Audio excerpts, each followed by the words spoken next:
So it's already May, and I'm actually surprised at how quickly time is going in 2015. We're 2 months away from Evo, which is actually really surprising. Evo, we're speculating to be the largest tournament ever.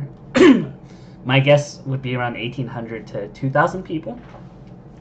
And when we look at legacies and of the players that are going, that are contenders, that are in the race to win it, um, a win or how they place and how they perform at this tournament will actually, you know, change a lot of how we perceive them in the grand scheme of things. And when I talk about legacy, I more so talk about it in a sense of, 10 to 15 years down the line.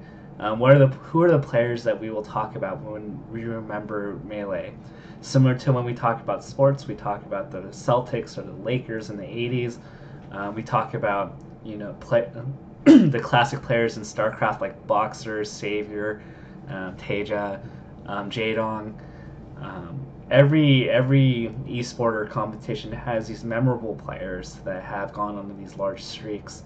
And in a previous video, I talked about legacies. I talked about Music King being number 4 in terms of all-time legacies, and I really feel that Evo, there's a lot at stake for each, for a lot of players, and the degree of the expectations that they put on themselves or that we put on them as like the viewer varies depending on how good we think they are and how good they can be. So Armada, I think if there's any strike against him in terms of his recent play, which has been phenomenal, he has win percentages over everybody at this point. Ever since his comeback from retirement after Apex 2013, he hasn't won a super major, and that's something that's always going to be held against him until he does it. And what I mean by super major, I mean like anything that's like over like 500 entrants that has like most of the people at the tournament. So any Apexes, Evo, MLG, maybe we can throw Big House in there as well. Armada hasn't won a single one.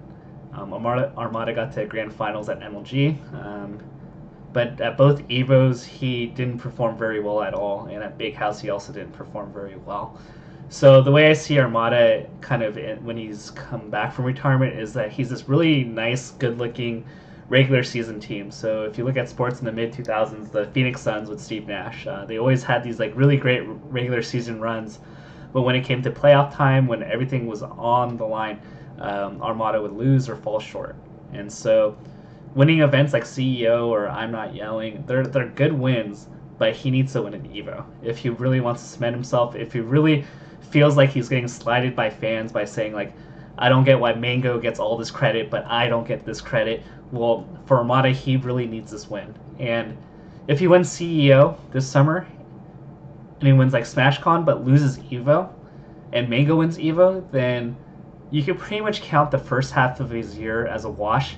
It's kind of not fair because of like how good Armada has been, but when we look at this like a year from now, when we look at this with SSBM rank, or look at this from 3 years from now, we're going to remember Mango's win at EVO 2015 if he wins.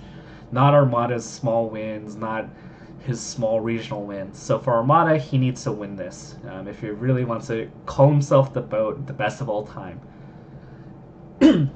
Now for Mango, it's interesting because he wants this to three-peat Evo.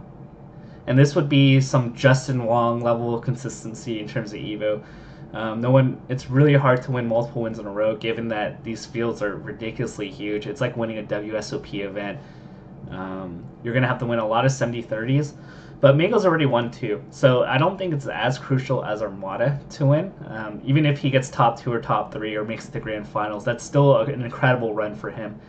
And if Armada, as long as it doesn't come to a scenario where like Armada wins and Mango gets like 9th or 7th or 5th, then Mango's already established himself so much. But a three-peat would be phenomenal for him. And we've seen the Summer of Smash, and people have John for him so much in the first, in the winter, Apex Beast, I'm Not Yelling, saying that Mango's not in season. Well, this is Mango's prime time, and if he really wants to validate that he can come at will, perform his best, and when he really turns it on, he really is the best, then he needs to prove it. So that's what's at stake for Mango. For PPMD, I think PPMD is like the weirdest guy to evaluate, mainly because he wins Apex, but I think people have this like aura about him that he's like this godlike player, like he wins everything he touches. But in reality, he's like remarkably inconsistent. He'll win 2 tournaments and then do crappy at 2 tournaments. So if you look back prior to Apex 2014, which was almost a year and a half ago, he lost Big House to M2K and Hungrybox, lost both sets, was looking shaky, and then won Apex, and then won Skeetar. But then he goes to MLG and Evo and performs horribly. And so people say PPMD only performs in the winter. And if people really want to make the bold claim that PPMD is just really godlike and better than Armada and Mango, then he needs to show up and beat them at Evo, where it really does matter. This will be the largest tournament, and I love PP. I don't, belittle his, depression issues, because I think, those really suck. But at the end of the day, when Armada's been performing the whole year, Mango's been performing now, I don't think it's really fair to continue to put PP in the same line as Armada and Mango if PP doesn't go into anything. We can't speculate and say, well, if he came, he's going to win. You don't know that. You don't know how he's going to perform. He might perform at like a 9 out of 10 level or a 3 out of 10 level. I mean, even Apex looked kind of shaky with him when he, had to go to last game 5 sets in a row. So PP would be amazing, I think, for him. Even getting to grand finals would, speak a lot on, his overall play. Now we trickle down to like the other 3 Big 6 members. Hungrybox, Leffen, and M2K. Hungrybox won Paragon, pretty impressive. He hasn't really won like another major like that since like Apex, like 2010. And so it'd be really nice if Hungrybox can really validate himself. He was really close last year at EVO 2014, beat Armada, got to grand finals, took Mango to game 5, and he, was so close to winning, but he didn't. But, he would have to start coming. If he wins EVO, then, we have to start putting him back in the conversation of he might be better than PP, and you have to put him in line with Armada and Mango if he wins. But that's a big if, because he has a lot of foxes that he has to play against. But if he gets to grand finals again, he's always going to be in that rotating top 4, top 5 range. And he's already done a lot for himself in recent months to really say, like, he belongs in the Big 6. There's a while where we were really speculating if he wasn't a Big 6 player anymore. He lost it. He didn't do well at MLG, and he didn't do well at Big House 4. So that's an interesting scenario for HBox. It's a little mystery with him, because, out of the blue, he can get second place at a tournament and then disappear in Florida for months and then come back and we're like, oh, like, Hungrybox is good? Wow. Leffen has a lot of question marks going to the summer. If it wasn't for his set with M2K, other than his set against M2K, he's lost like the last 8 or 9 sets against the Big 6, which doesn't really look good on him. So although I think he's in the Big 6, like, he's on the lower end of that now, just because he hasn't been winning against anybody. Has losses to Mango, losses to Hungrybox, losses to Armada, and lost his last set against PPMD. And he's never gotten over 3rd place at any U.S. national. And for him to like establish more of a legacy, more of a credence to his career, I think even just like top 3 would be fantastic if he could do that. If he gets to grand finals, even, like, that would mean a lot in terms of like the perception of Leffen. He does belong in the Big 6, which shouldn't be a doubt at this point, but a lot of people have question marks. People might put Axe over him, but if he gets top 2, then that really means a lot for him. M2K, like, I think he's going to enter both games. He's had a good run. I'm highly doubtful of him doing really well at this. I even question whether or not he's going to get top 8. But it would be so nice and so awesome. It would be a Return of the King too if he won EVO, but I don't really see that happening. Getting top 3 and upsetting a few of the other gods, which is possible within the realm of M2K, to beat PPMD, to beat Mango, to take a set off a Hungrybox.